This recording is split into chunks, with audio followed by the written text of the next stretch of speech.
Bueno, seguimos estudiando el libro de los Hechos, vamos a seguir con el capítulo 1, de los versículos 6 al 8, ¿sí? Y nos hacemos 3 preguntas en este pasaje: ¿cuándo, qué y cómo? ¿Sí? El 1:6 nos dice: ¿restaurarás el reino a Israel en este tiempo? Vamos a ver qué nos dice 1 del 6 al 8. Entonces los que se habían reunido les preguntaron diciendo: Señor, ¿restaurarás el reino a Israel en este tiempo? Y él les dijo: no os toca a vosotros, sabéis los tiempos, las sazones que el Padre puso en su sola potestad, pero recibiréis poder cuando haya venido sobre vosotros el Espíritu Santo, y me seréis testigo en Jerusalén, en Judea, en Samaria y hasta lo último de la tierra. Entonces, esta pregunta que ellos le hacen, ¿es una pregunta adecuada o es imprecisa?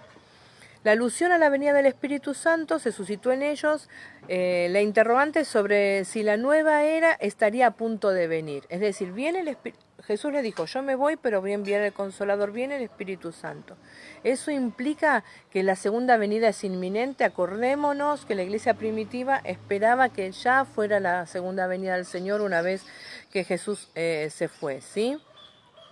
Entonces, cuando Jesús elige a los 12 discípulos, igual que sus compatriotas, dio a conocer el propósito que es la restauración de Israel, porque todos los judíos entienden bien qué significa el número 12 para ellos, ¿sí? Para ellos tenemos las 12 tribus, los 12 patriarcas, ¿sí? Hay un propósito por el cual Jesús eligió el número 12. Por eso también cuando Judas lo traiciona, buscan un reemplazo para ese número 12. Creo que Jesús invitó a los discípulos a la restauración del judaísmo. Ellos creyeron que Dios asignó al rey judío a Jesús, por eso aspiraban a ocupar posiciones de autoridad con él. Cuando Jesús les lava los pies antes de morir, Él les dice que es necesario servir, el que espera ser servido no, ese es el propósito por el cual ellos fueron llamados. ¿Cuál es el tema? Que ellos están esperando verdaderamente ese lugar de autoridad. Si Jesús es el rey, bueno, entonces yo estoy ahí, vamos con el tema de la autoridad. Ese era el pensamiento de ellos. Los discípulos trataban a Jesús como el rey David. Para los que tienen el material, completen ahí 12 arriba, David en ese espacio. Que esperaba algunos años con su gente, el tiempo para poder llegar a ser el rey. Ellos creyeron que Jesús sería un rey ordinario, un rey natural de esta tierra, el gobierno de ese momento que derrocaría a los romanos y restauraría inmediatamente el reino de Dios de Israel con su poder y autoridad, porque Israel, que es el pueblo de Dios. Los judíos se creían que todo el mundo se volvería a Dios con la restauración de Israel, y que los judíos, como el pueblo de Dios, gobernarían a los otros pueblos, ¿sí? Tenemos referencias el Salmo 72 y el 89, en Isaías 40, 55, hay muchas referencias a lo largo de la Biblia.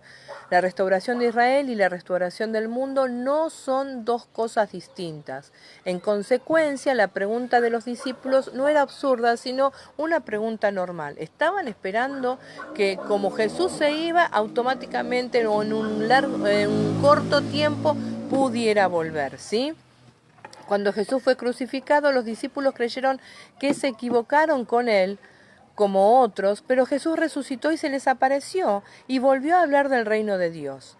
La resurrección hizo volver a colocar su sueño en la trayectoria. Ahí tienen que completar la palabra resurrección.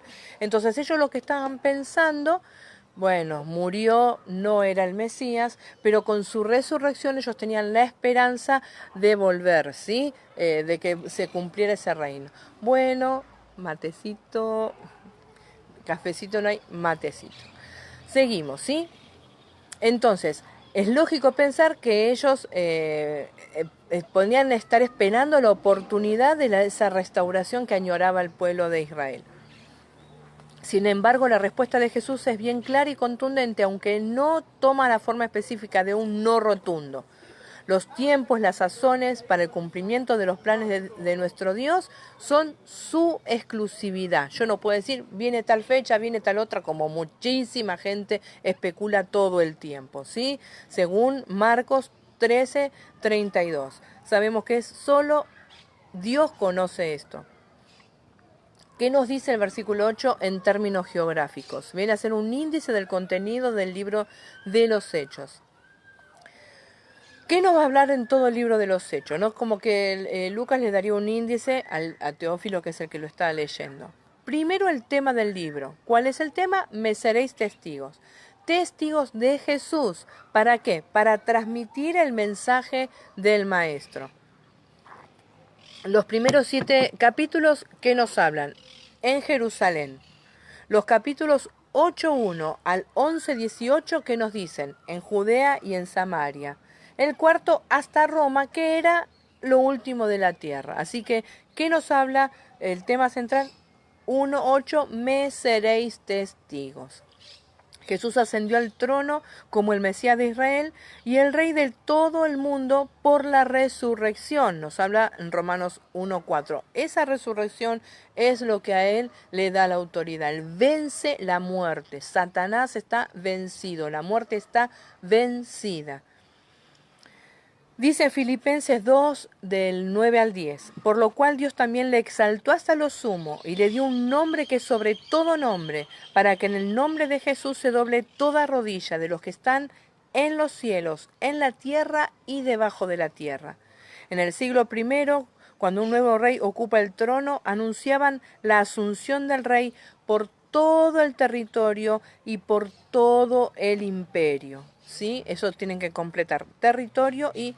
¿qué sería este territorio? Todo el imperio. Salían los apóstoles, los mensajeros, eso significa la palabra, a pregonar que se ha levantado un nuevo rey. Jesús les dijo a sus discípulos anunciar, que ellos vayan a anunciar la asunción del rey hasta lo último de la tierra. La asunción en este gobierno de Dios, que va más allá del gobierno humano, ¿sí? Hasta lo último de la tierra. Jesús no es un futuro rey, sino que es un rey que ya es rey, que ya está presente. ¿Qué hacemos nosotros como testigos cuando evangelizamos, cuando anunciamos que el reino de los cielos se ha acercado? Cuando damos esta buena nueva, anunciamos que Jesús es rey, no que va a ser rey, sino que Él es rey, ¿sí? Todo mensajero del rey tiene un poder real que le acredita poder dar este mensaje. Y nosotros, como hijos e hijas de Dios, como parte del pueblo de Dios, como testigos de Cristo, tenemos el poder de parte de Dios para anunciar este mensaje. Así que para anunciar que Jesús es el Rey del mundo necesitamos el poder real, tienen que completar ahí, que es que el Espíritu Santo. Ese es el poder que Dios nos ha encomendado, ¿sí? Finalizamos este video y continuamos en uno próximo la otra parte del libro de los Hechos, 1 del 9 al 14, que nos va a hablar de la ascensión. Vayan leyéndolo. Dios les bendiga.